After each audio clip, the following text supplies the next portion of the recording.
ગુજરાતી ભાષામાં સે તાજા સમાચાર, દૈનિક અપડેટ્સ, હાલની ઘટનાઓ. હમણાં જ સબસ્ક્રાઇબ કરો અને નવા સમાચાર પામો. ડુવા તાલુકા પંચાયત સીટ પર ભાજપ ઉમેદવારનો વિજય. વાવથરાદ વિસ્તારમાં આવેલ ડુવા તાલુકા પંચાયતની સીટ પર ભારતીય જનતા પાર્ટીના ઉમેદવારે ભવ્ય વિજય નોંધાવ્યો છે.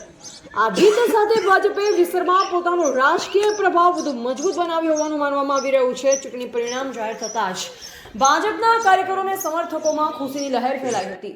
કાર્યકરોએ ઢોલ નગારા સાથે ઉજવણી કરી મીઠાઈ વેચી એકબીજાને અભિનંદન પાઠવ્યા હતા.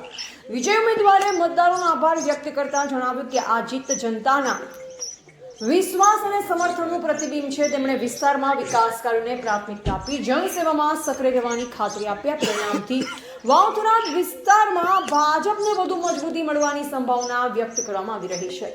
એવા રાણાભાઈ પારેગી, વાવથરાદ. નમસ્કાર મિત્રો, GT9 ગુજરાત ન્યૂઝ ચેનલમાં આપનું હાર્દિક સ્વાગત છે. હું છું રાણાભાઈ પારેગી, વાવથરાદ.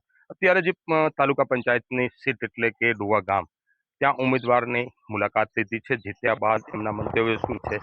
વડીલ, આપનું નામ જણાવશો? મારું નામ બીનાબેન રાજુભાઈ ભીલ.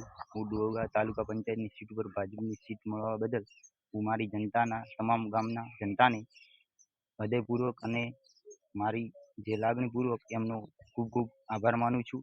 અને મારા જે કાર્યકર્તાઓ જે મહેનત કરી છે એમની પાછળ હું પણ રહીને મહેનત કરી છે, એના બદલે તમામ ગામજનોને હું મારા હૃદયપૂર્વક અને મારા જે આગળથી જે કામ મને મળશે. જી વડીલ, તમારી જે પંચાયત સીટ ઉપર ઉમેદવાર જીતે એમનું નામ જણાવો પૂરું. ભીલ બીનાબેન રાજુભાઈ ભીલ. જીત્યા પછીનો તમારો શું સંદેશ છે? જનતાને શું કહેવા માંગો છો?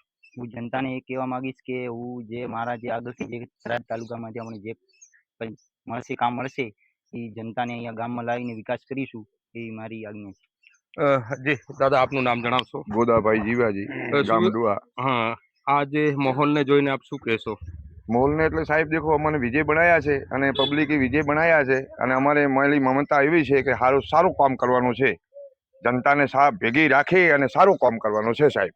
ઓકે વડીલ, આપનું નામ જણાવશો? ગોરધનભાઈ. ગોરધનભાઈ, શું છે આ સીટ ઉપર માહોલ કેવો છે જીત્યા પછીનો? સારો છે માહોલ સાહેબ. ઓકે.